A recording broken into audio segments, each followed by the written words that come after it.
Good evening and welcome to the League of Women Voters of the Hamptons, Shelter Island, and the North Forks debate for two open seats on the Southampton Town Board. I'm Kathy Kenny, a League member of some 20 years, and will serve as the moderator this evening. Our thanks to the candidates for participating, and our thanks also to CTV for arranging for tonight's virtual debate. My personal thanks to Neil Cohen, our Voter Services Chair, who's just become a grandfather, who has managed some 5 different East End debates this year. To Mary Pellicane, who has served faithfully as our debate coordinator, and to our co-presidents, Arlene Hickenmeyer and Terry Wildrick, who keep us all on the straight and narrow. A little about the League. As you know, the League is a national organization that, as of this month, has over 750 state and local chapters in the United States. These chapters are present in all 50 states, as well as Washington, D.C., Puerto Rico, and the Virgin Islands.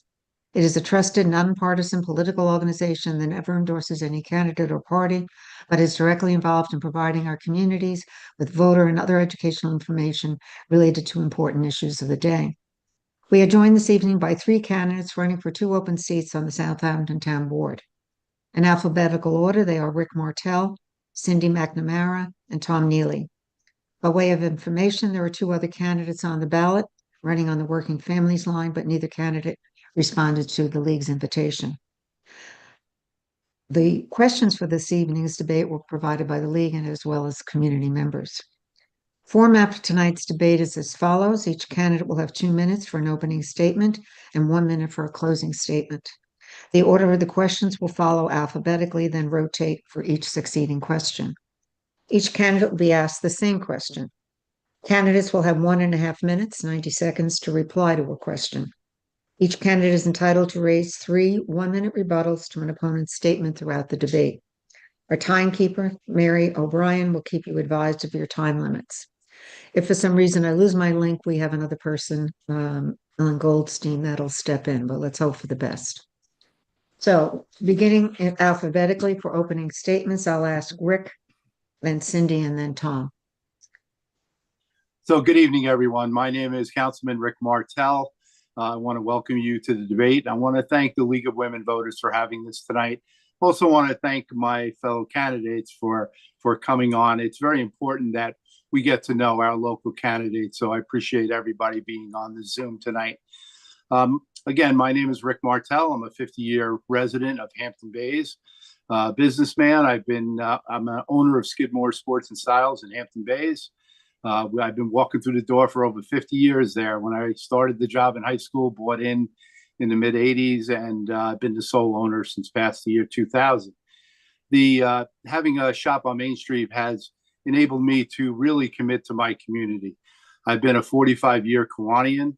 I've been a member of our Chamber of Commerce Board of Directors, president of our Booster Club, and right now helping with the San Gennaro Feast of the Hamptons. Very involved with the kids. I have a not-for-profit, Hampton Sports Inc., that takes care of the Hampton Bays Little League and our youth basketball. So I was lucky enough to be your councilman 2020 through 23, reelected in the special election back in March when Tommy John went to Albany. And it's been a great, hit the ground running as I got back onto the board, working specifically with our Youth Bureau, our Community Housing Fund, and also with the day-to-day needs of our constituents. So thank you, and hoping for your support in November, and we'll talk more. Thank you. Cindy? Thank you. I want to thank the League of Women Voters for hosting this debate. I'm a lifelong resident of the town of Southampton, as is my husband, Dan, whom I've been married to for 25 years this December. We raised 2 amazing daughters, Jocelyn and Taylor, who both graduated from West Hampton Beach High School. Jocelyn graduated from Cornell University and is currently in her 2nd year of law school at Cardozo, while Taylor is currently a junior at SUNY College of Environmental Science and Forestry, majoring in wildlife science. My daughters are the reason I entered public service. They were raised with the adage that you can't complain about something unless you actively try to change it, and I believe in leading by example. For me, that began with fighting one-size-fits-all education reforms that forced teachers to teach to a test that was then used to label them ineffective. After hosting forums to educate parents and lobbying Albany, I joined the East Quogue School Board, where I served as vice president. I then became chair of the East Quogue CAC, where I fought for expanded access to safe drinking water for our community. After fighting from the podium on a 3-minute time clock, I ran for a seat on the town board, which is where I proudly serve today, still embracing the role of community activist. I want to thank the League of Women Voters for doing so much to advance women in government and believing in the power of women to create a more perfect democracy. The League didn't just stop at simply securing the right to vote. They made sure women became engaged, informed voters. With tens of thousands of dollars being spent on push polls and negative misleading ads and mailers this cycle, I am calling on the Southampton electorate to become engaged, informed voters, as there are many very real issues facing our community. Healthy political discourse is vital to democracy, but when it becomes toxic and distorts public understanding, we must call it out. While I don't expect you to agree with me on every issue, I want you to know where I stand and why I stand there. I'm proud of my record, and I look forward to discussing it with you this evening. Thank you. Thank you. Tom? Thank you for the hosting the debate tonight. I think it's really important that we have the chance to all talk and let the voters see us. I'm running for the town board for a couple of reasons. Southampton has been my home for almost 40 years, working, raising my children, and marrying here. Southampton is a very special place for me. The other reason is that my experience and abilities make me uniquely qualified to help lead the town forward at this point in time. I was a vice president at Hampton Jitney and helped make it a success. I then went on to a position serving as the first transportation director for the town of Southampton, responsible for implementing a number of traffic safety and transportation projects. I currently serve on the planning board and as a consultant to the town. The town comprehensive plan is the guiding document for our town. It outlines our community's vision for the kind of place we want Southampton to be and guides many of our policies ranging from environmental and housing to recreation, farming, and transportation. The last major update of the comprehensive plan was 26 years ago. The world we live in and the town we live in today is a very different world than it was 26 years ago. We need to take a fresh look as a community at the kind of place we are now and where we want to be in the future. In the last few months, I've talked to many people. It's clear to me that we need to address many issues. Overclearing is a concern. As a member of the planning board, we have taken steps to restrict overclearing, and as the town board needs to take action town-wide. Same for water quality. We are making progress in that area, but even more needs to be done. We have to keep working on our housing situation and affordability. We need to immediately take action on our frustrating and costly traffic issues, beginning with improvements to our road and rail infrastructure. I'm eager to go to work on these issues, and I have the drive, the ideas, and experience to jumpstart the process to get them going. Thank you. Thank you. All right, we'll jump to our first question. We're going to start with Rick. The next town board will likely be composed of some combination of Democrats and Republicans. What strengths and experience can you bring to the board as a bridge builder or consensus maker? Thank you. Appreciate that question. You know, I've lived my whole life kind of right down the middle. I've always been bipartisan. I've worked very well with 2 different boards now. And I think the fact that I have lived in the communities where I represent, and I've learned very quickly that each hamlet is different. Every area in our town is different. And I'm welcome to the challenge to be able to represent those people accordingly. So my strengths are basically that, you know, I do listen. I listen more than I talk. If you watch a board meeting, you'll understand that.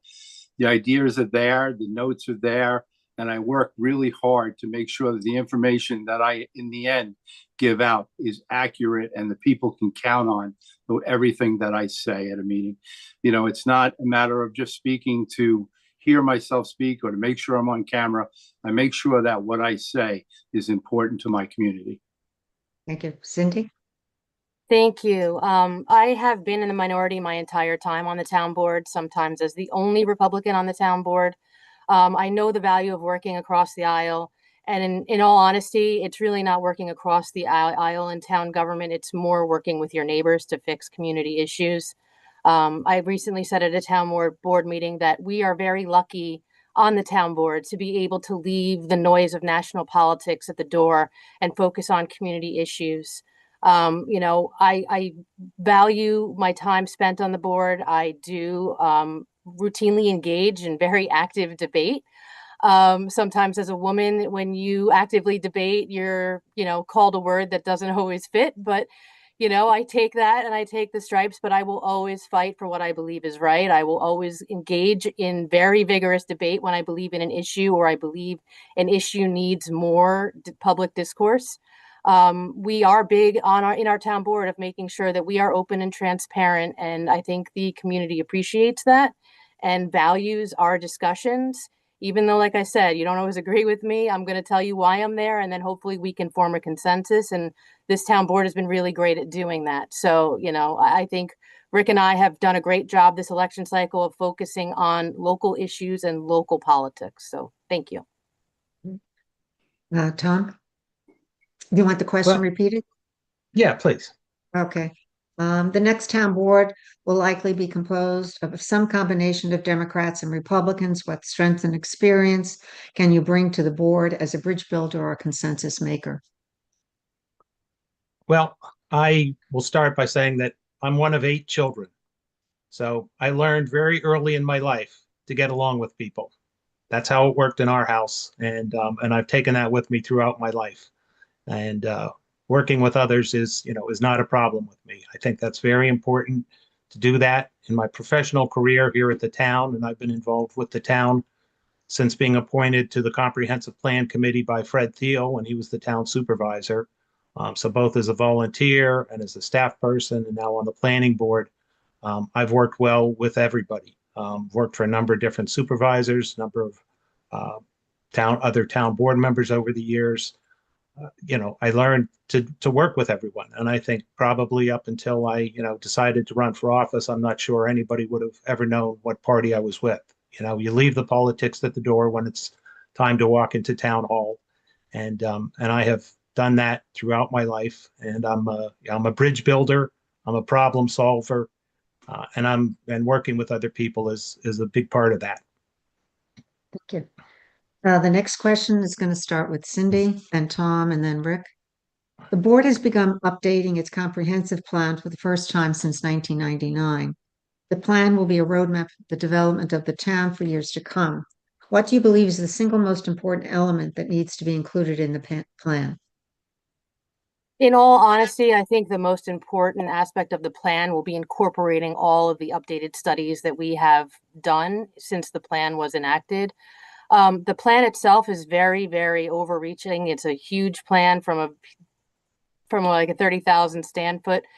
The basics of the plan are still, there today. It was traffic issues, it was preservation, it was a whole host of things that we still strive to do, and things that have structured our town code since it was enacted. We have since added different studies, the latest one being the community housing plan, which is an addendum to the comprehensive plan.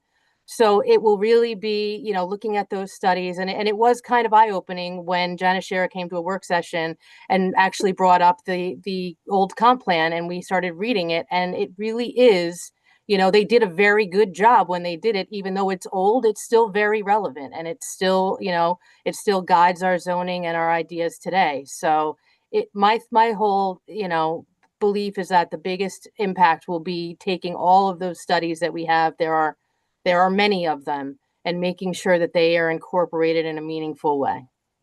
I think the question though goes to what do you think is the most important element of the plan? I just said that. I just answered your question. I believe the most important aspect of the plan will be incorporating all of the studies and plans and current day issues that we have already dealt with and making sure they're incorporated into the plan. Okay, Tom? Well, I'm glad this was a question. As you know, in my opening statement, I talked about the need to update the comprehensive plan. It is 26 years old. Certain parts have been added to it over the years, but it's a different world than it was 26 years ago.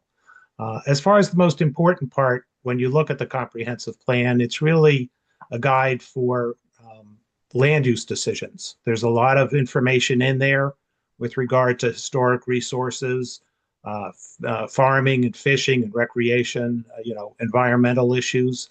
But it really is a guide. In fact, when you look at the comprehensive plan, it can either be managed by the town board to update, or actually the planning board has the authority to manage the update of the comprehensive plan. And I think that speaks to the importance of the issues it addresses. Again, land use, but it leads off into many other subjects, and some of the current ones that have been updated is good, but there's a whole lot of it that is outdated. For example, I was recently looking, the population projections that it has is off by probably 10 or 15,000 now from what they were projecting the population to be.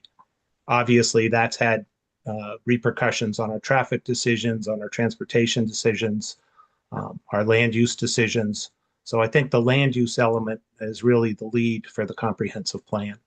Can I ask you, the delegation of authority for drafting the plan, you say can go to the planning board or to the town board? Is that in the Okay. statute?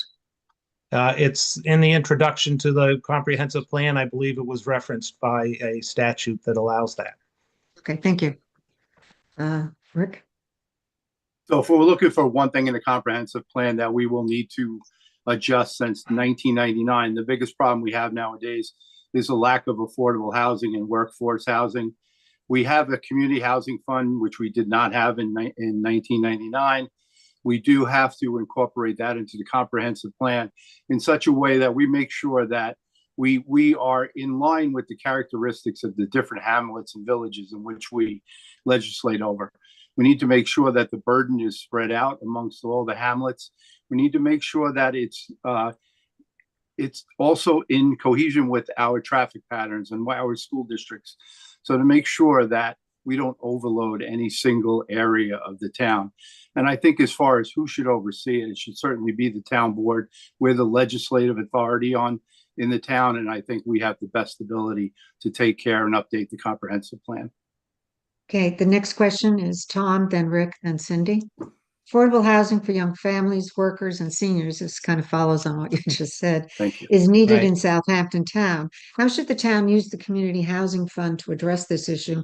And in what locations would you add this housing? Well, there are several programs currently operating through the Community Housing Fund. I think we have to look at each of them as they evolve over time.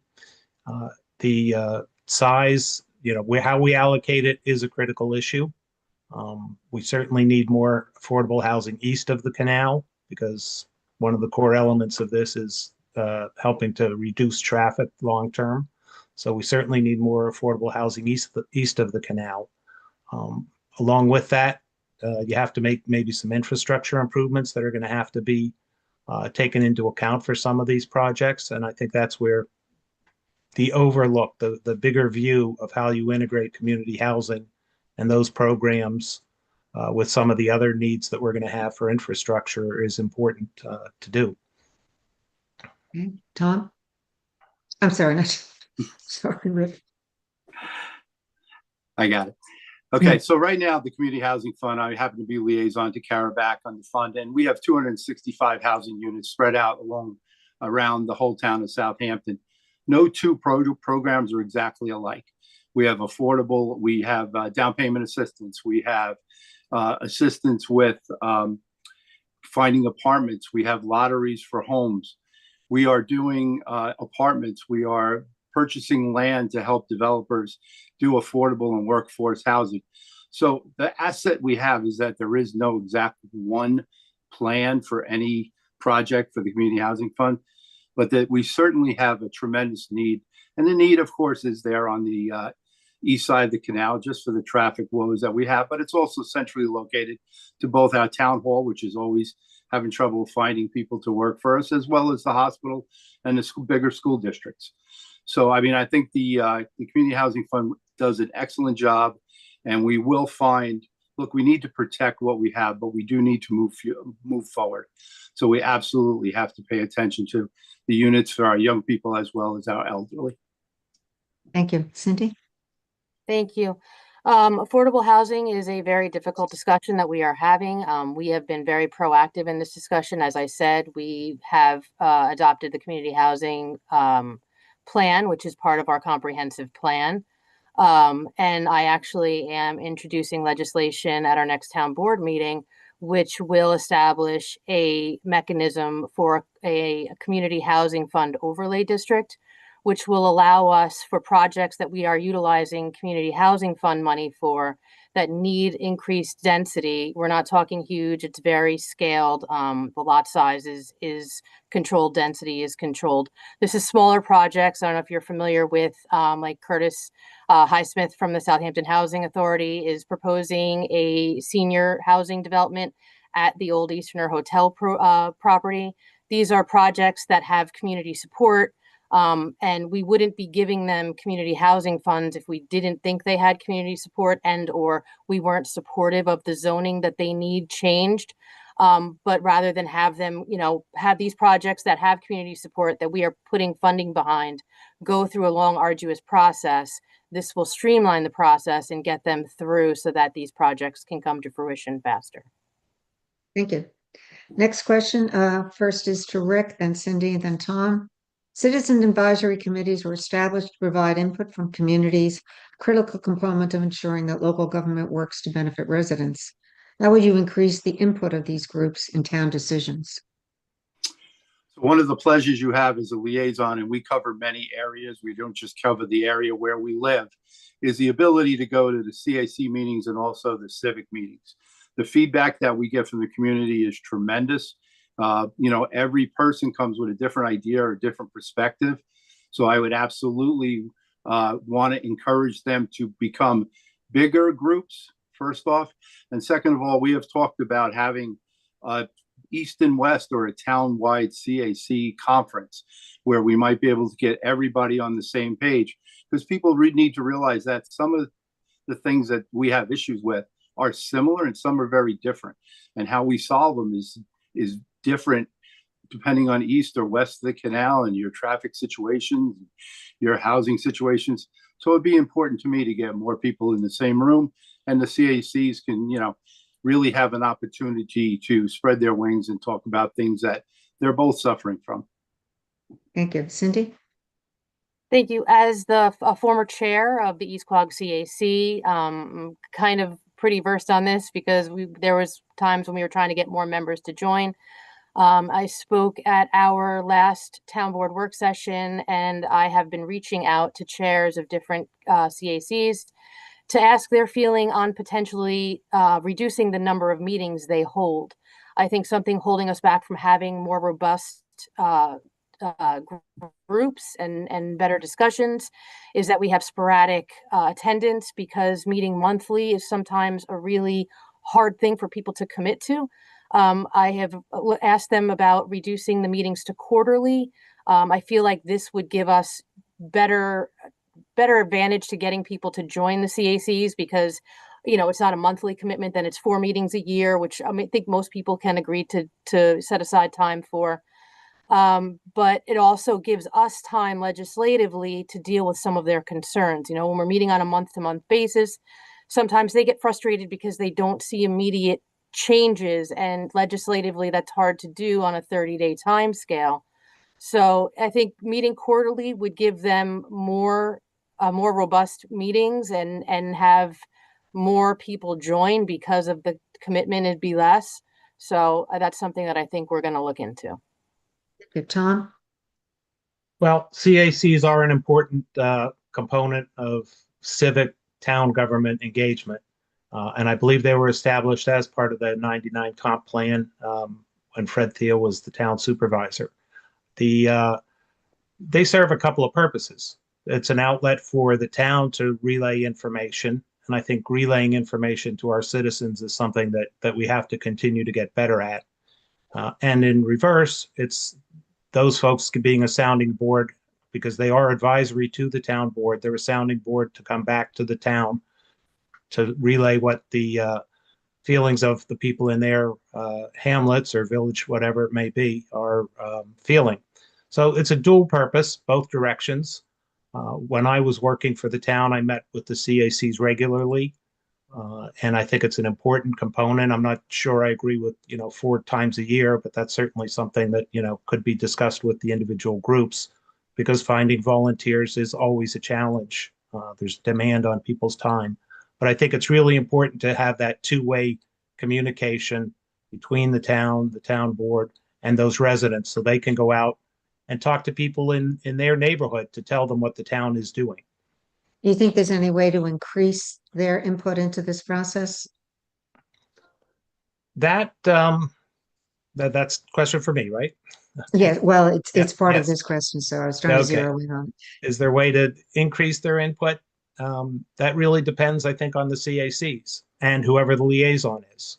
Obviously, the liaison has responsibility to meet with those people on a regular basis, and the CAC has a responsibility to come in with, good questions, good comments, good communication.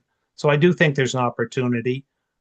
I do think maybe the CACs, there's not enough people in attendance at times that maybe hurts their effectiveness, but certainly think there's an opportunity to have their voices heard. Thank you. Kathy, if I could add to that, please. So Okay. what Cindy said about maybe only 4 times a month, you have to understand that a lot of CACs do take a holiday break and a summer break anyway. Right. So it's really only losing a couple of the meetings. And in today's technology, we're constantly having email threads going around. We're constantly following up. And I know, Cindy, you've done the same thing I have here, is that when we meet with our CACs and our civic groups, we kind of micro it down to a smaller meeting. I've had meetings, about with Parks and Rec with a couple of the members from the CAC and also with the supervisor. So it's not just sitting at the meeting and talking to everybody. It's what you do and how you manage to get the information out there. Yeah. The next question, we'll start with Cindy, Tom, and then Rick. What role do you believe the town should play vis-a-vis our immigrant population? What impact, if any, do you see the mass deportations having on the town's economy? It's a very broad question. The immigrants are absolutely a part of our community, a very important part of our community. We have illegal immigrants, we have H-2B visa workers, we have a whole host of people. And, currently, I think some of them or most of them don't feel comfortable. They're afraid. And I think our job has been relaying to them that, as a community, we support our community members. And, we are very blessed to have a police chief that believes in community policing, that is engaged with the community, that has been recognized by OLA for his outreach efforts. So do I think it will affect our community as far as our economy? That depends. We've seen years where they've cut H-2B visa workers, which has impacted local businesses that rely on them. So mass deportation, cutting visas, it all impacts our economy because they are needed workforce out here. So. Thank you. Tom? Well, I think the question of the immigrant population points out the fact that you can't separate national politics from impacts on the local community. And I don't want to digress too far from that, but national immigration policies do affect our local town. As far as the immediate issue, I've been knocking on a lot of doors, talking to a lot of people, and I can tell you, those folks with Hispanic surnames don't come to the door. They are scared. They don't really want to interact, and that's really a shame. I do think the police policy of only assisting ICE in arrests if there's a judicial warrant is a good one. That's a town policy or police department policy. I think that's good. But I think it's important that, we get folks to, feel comfortable once again. I was at a Quag Association meeting a couple of months ago where one of the residents of Quag was very concerned for the immigrants in their community that service their homes and their yards and things like that. So there's concern not only among the immigrants themselves, but among the people that they work for or work with. And I think it's an issue, it's a national issue that has to be addressed, but it certainly is hurting and impacting our local situation. Thank you. So yeah, I have to agree that the town's policy on the ICE and the immigration is one that we do have to follow by law. And it's one that I probably do not agree with. So that I do agree with. So I think it's fine. But what I see, because I live in Hampton Bays, look, I see 65% of our school is Hispanic now. I've hired many Hispanic young men who do great work for me in the summer times. They've gone on to great colleges. I have one in Northeastern right now. He's actually in a difficult situation. He's working. He worked a 40-hour week with me. He worked another job. He's working at school so that he can prove that he has income so that he can keep his parents here. And that's unfortunate because his parents have been here for 30 years. They've contributed to their community. They've worked, they've paid taxes. And just because they don't have a slip of paper at the moment, they're afraid to come out. And we see it at a lot of events in Hampton Bays too. They won't come out to the establishments that are Hispanic delis and Hispanic restaurants because they're afraid to be out, especially after hours. So it's a shame. It really is a shame. And I wish there was a good solution for that. Thank you. Tom, you'll start the next question, then Rick, and then Cindy. The Community Preservation Fund is used for land acquisition, the purchase of development rights, and the construction of water quality improvement projects. What CPF initiatives do you think the town should implement in the coming year? Well, I think it's what we've been doing in the area of water quality is very good. And I see a long list of capital projects that are go back to the CPF and the water quality funds. That's very important. I do see at the planning board, and I think through other levels of the town government, there are times where there are properties that maybe you say, gee, I wish the town CPF fund could buy it. But of course, you need a willing seller and you need to agree on the appropriate price. I don't know how much negotiating room we have for those kind of discussions.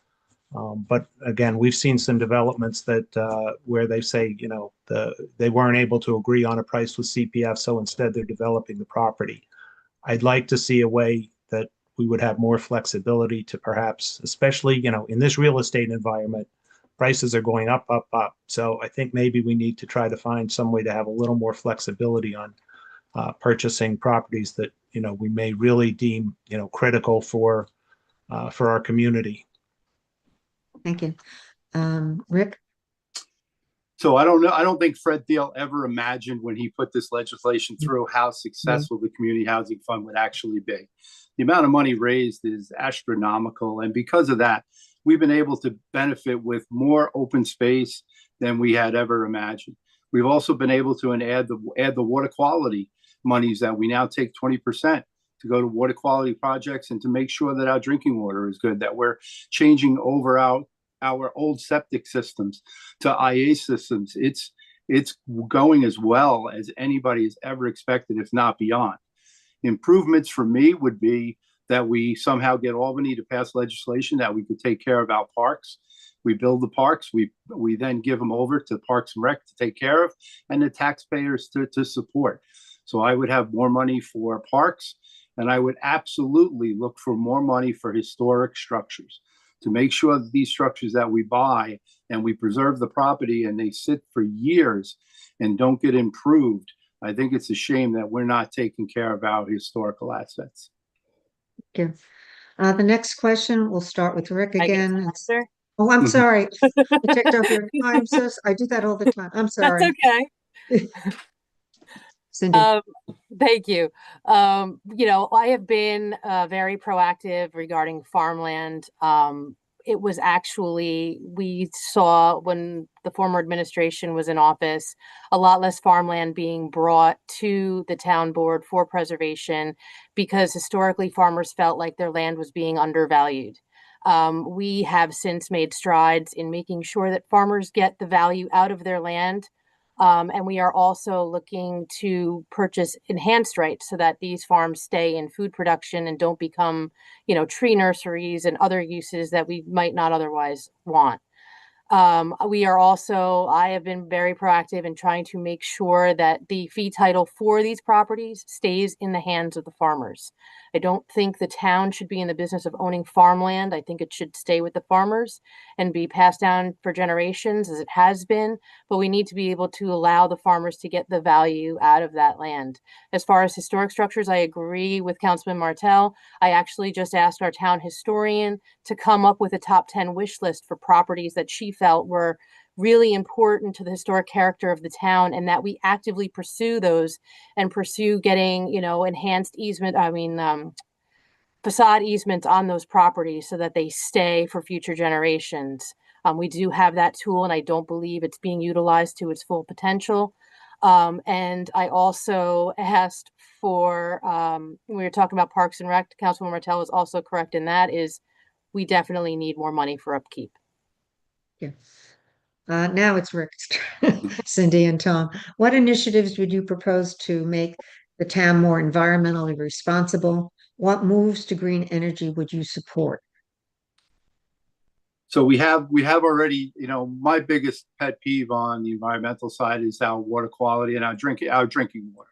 We've gone to great lengths here in the Hampton Bays Water District to make sure that the PFAS, PFO has all been taken care of. We're protecting against emerging contaminants and make sure our drinking water is safe. We got to make sure that the Suffolk County Water Authority also does that.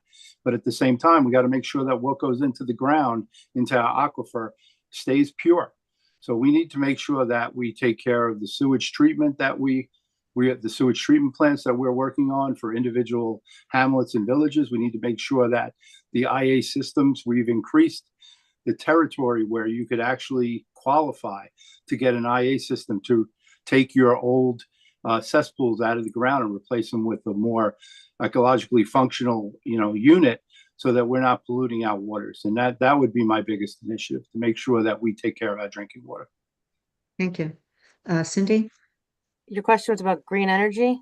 I'll repeat it. What initiatives would you propose to make the town more environmentally responsible? What moves to green energy would you support? Okay.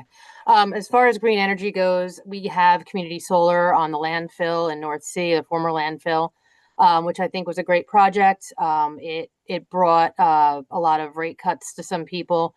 It also is generating quite a bit of power on a site that was otherwise not used. So I think projects like that make sense. I also led the moratorium on battery energy storage. And I led the charge to include projects that were in the pipeline to make sure that we did them responsibly and that they were cited correctly. I will say that unlike most other towns that are still under a moratorium, the supervisor and I co-chaired a committee to get zoning in place. We now currently have best zoning in place that I believe is responsible. And it was with the input of our first responders and community members. And, I don't know if developers will come to use our code, but it is what we currently need for what the current technology is. And we are very open to changing that once the technology changes. Thank you. Tom? Well, I would like to point out that as a member of the planning board, it was the planning board that first recommended the moratorium on the best energy storage systems. And as I had been involved with a moratorium and building on County Road 39 a number of years ago, I was the first one, I believe, that brought up the word moratorium at the planning board. So the planning board did recommend the moratorium to the town board, and to the town board's credit, I think they adopted a very good set of regulations. With regard to other environmental aspects, at the planning board, again, we are encouraging developers to use solar wherever possible, to put in electric vehicle charging stations wherever possible. We can't require it currently, but we're certainly encouraging a lot of developers, and a lot of them are going with us on that. I also, when I was still full-time at the town, I was kind of the de facto fleet manager as transportation director. Because as one supervisor said to me, anything with wheels on it is your responsibility. So I was the fleet manager for a while, and I actually got the grant and ordered the first electric vehicles that the town bought. And I see that progress, that program has continued. So I think we should continue those transition to those kind of efforts. Thank you. Cindy, you'll start the next one, then Tom, then Rick. Concerns have been raised that overdevelopment and variances granted for increasingly larger homes are changing the nature of the community. How do you think the town should address these concerns?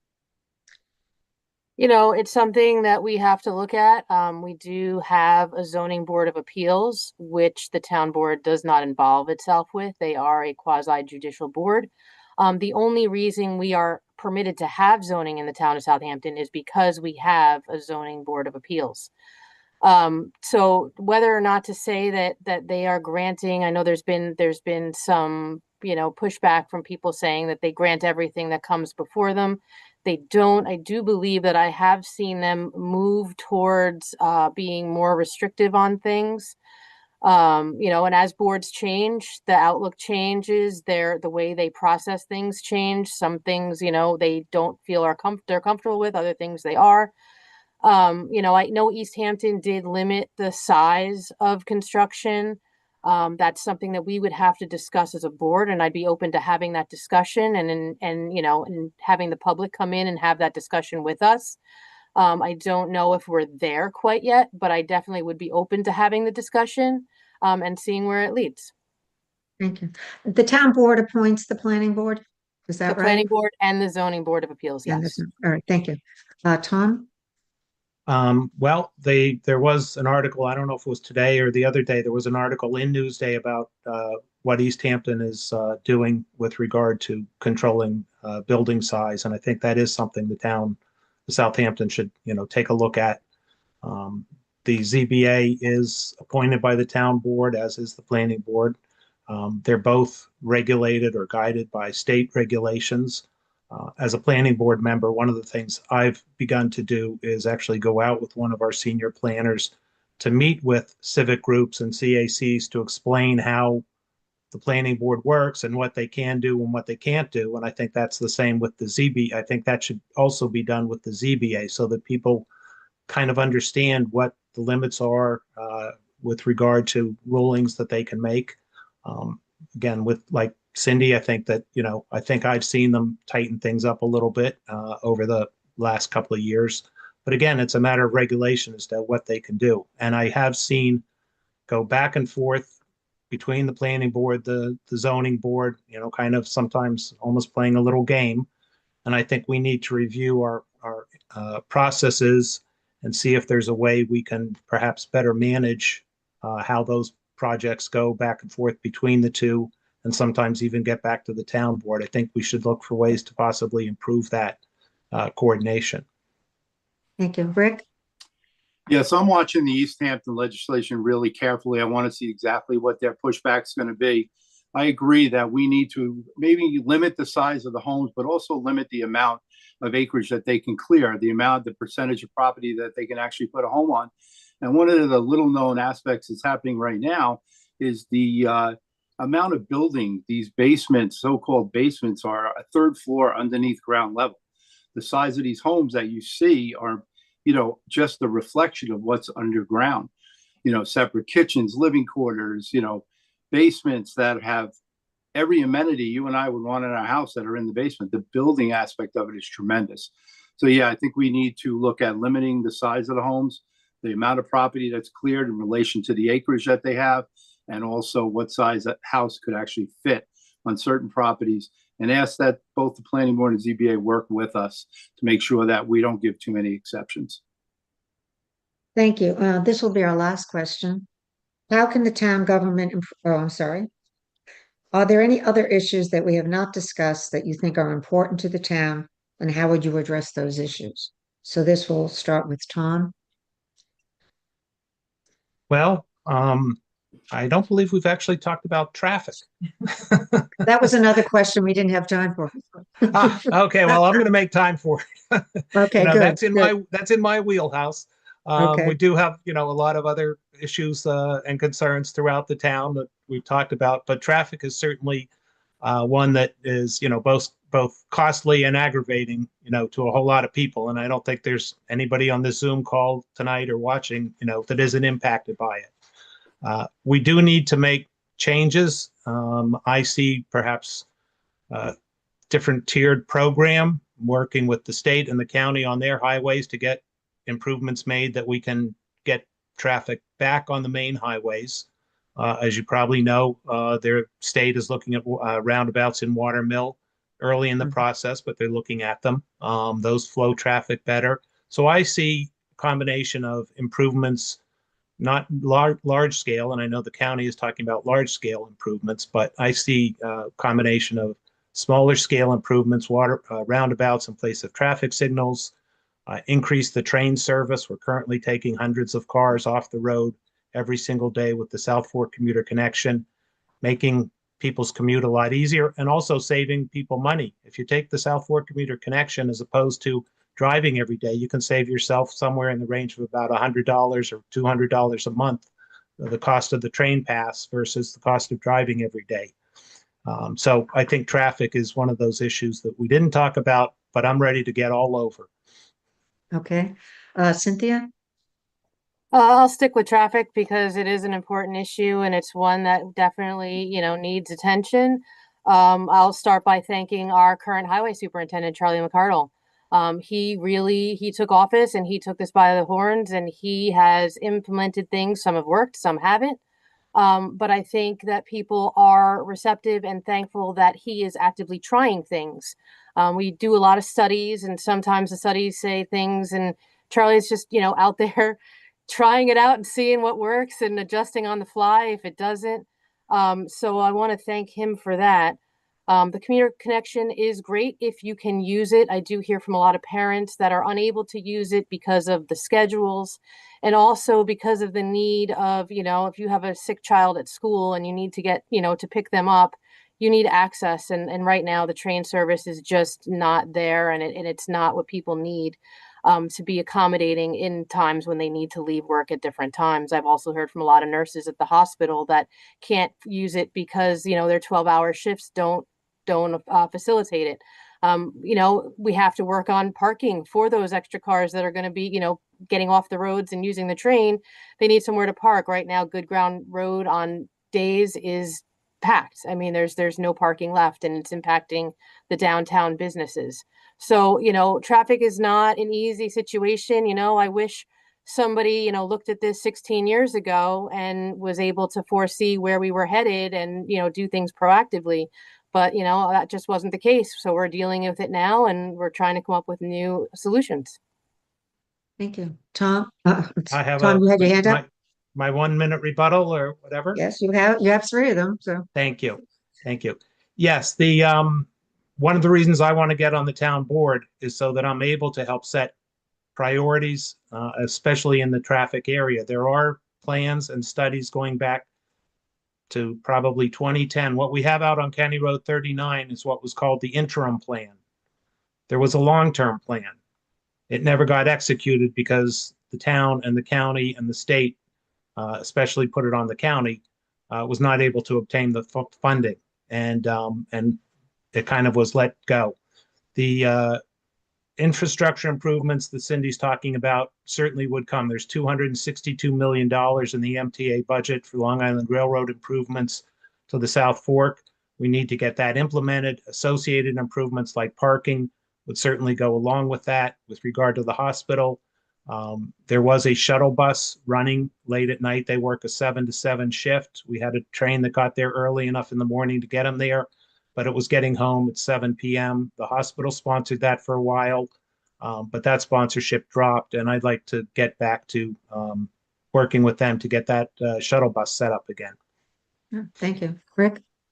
So Kathy, thank you again. We could talk about traffic in a whole nother Zoom for another 3 hours. I mean, that's not, You can pick another topic if you want. Yeah, and people start off on that, but I got to tell you, so at one of the last civic meetings I went to, I had a resident come up to me and she's like, Rick, I appreciate what you're talking about with the infrastructure and the park improvements and the roads that are being paved, but don't forget to sweat the small stuff. She goes, the sidewalks that you've done in Hampton Bays and Remsenburg and the things that you're doing, the traffic safety as far as crosswalks, it's important to me. My kids go to school and back and they walk and, these are the things that they're thinking about. They're thinking about the homeless people that we have from Bridgehampton to Hampton Bays that are, making people afraid to walk into their local 7-Eleven. We have staffing issues at Town Hall. These are all things that we've been working on for the last couple of years, and we need to keep going. We need to make sure that our employees are paid a livable wage, to make sure that they stick around and they do the job that we hired them to do. And all that comes with making sure that we support our employees, support our residents, and take care of all the small things. And I guaranteed the lady I would never stop sweating the small stuff. Okay, thank you. Now we have time for a 1-minute closing statement. It'll be in the reverse order for the opening statement. So Tom would go first, Cindy second, and then Rick. 1-minute closing. Well, thank you again for hosting this event. We were given the chance for voters to hear from those seeking office. It's a hallmark of our democracy. It's unfortunate that the two ghost candidates chose not to be with us here tonight. Southampton is a special place to all of us. I've lived in Sag Harbor, Noyak area since 1987. I met my wife at a Sag Harbor Chamber of Commerce event, and I've made lifelong friends from all over the town. I chose to run for the town board because of my experience that I think the town needs right now and my desire to help guide our community forward. I'm a problem solver. That's what I've done throughout my career. Leaders work to improve the way things are done and to solve problems. I've had a career of getting things done. I know there are things we need to do and things we need to do better. Election to the town board is both an honor and a responsibility. I have the commitment, the ideas, and ability to listen, understand, and act in a collaborative way to help the town move forward. I ask for your vote on November 4th so that we can get things done together. Thank you. Thank you, John. Cindy? Thank you, Kathy, for moderating this debate. I want to once again call on the Southampton electorate to become an informed, engaged voter. I do not have tens of thousands of dollars to fight back against, the mailers that show up in your mailbox quite regularly these days. But I will ask you to go to my website, McNamara4Southampton.com, and read where I stand, read about the legislative issues. There will be links to this debate as well as the debate hosted by 27 East. And I ask you that you view what I've done and through the lens of I was many times one of five. You don't get things done if you don't get along with people and you can't be a team player. I am very proud of my legislative accomplishments. I'm proud of the work I've done with seniors and veterans and for workforce housing in this town. I think that you have a choice to make and it's a hard one, but I hope that it's an informed one. And I hope that, nights like tonight, you can hear the issues, what matters to you and how we feel they should be addressed. Thank you. Thank you. Rick? So thank you, everyone. I just want to remind everybody that I have been a community-minded person my whole life. Every time, I've had the ability and the good luck to be able to help my community in so many different ways. And it led me to the office in 2019. Politics aside, I don't like politics. I like to do the work. I definitely like to help others. And I hope that people realize that and they do come out and vote on November 4th for me. But I want to mention quickly, one of my liaison duties that I never had before was to work with the Fire Chiefs Association and the EMS community. And there were a couple things missing there. There were lifetime beach passes for lifetime members. And there was also the ability for them to stay locally and be able to work with the Community Housing Fund. So I am working on a first responders housing policy that Karaback and I are working on in hopes that we can keep our first responders in our town and not lose them to many states around us and just moving out of town because I can't afford to stay here. So please support me on November 4th. And thank you again for this debate. Thank you. Our thanks to the candidates for participating tonight. I think it's a great opportunity to voters to understand where everybody stands on the issues. Just for a bit of information, the recording of tonight's program will be available at a later date, probably tomorrow, on CTV's YouTube channel. So if anybody misses it and wants to click on, that's where they can go. As a reminder, early voting starts this Saturday, October 25th. It's also the last day to register to vote. Early voting runs from the 25th right up to November 2nd, with Election Day on November 4th. The schedules for these various days between, the schedule varies from day to day, so you'll have to check the Suffolk County Board of Elections website to find out which times. Also on this year's ballot is a statewide proposition and a Suffolk County proposition proposed by the legislature. For information about these measures, please check the Suffolk County Board of Elections website, and you'll also be able to check the League's online voter guide, vote411.org, for candidate information as well as some information about these propositions. So again, thank you and good night.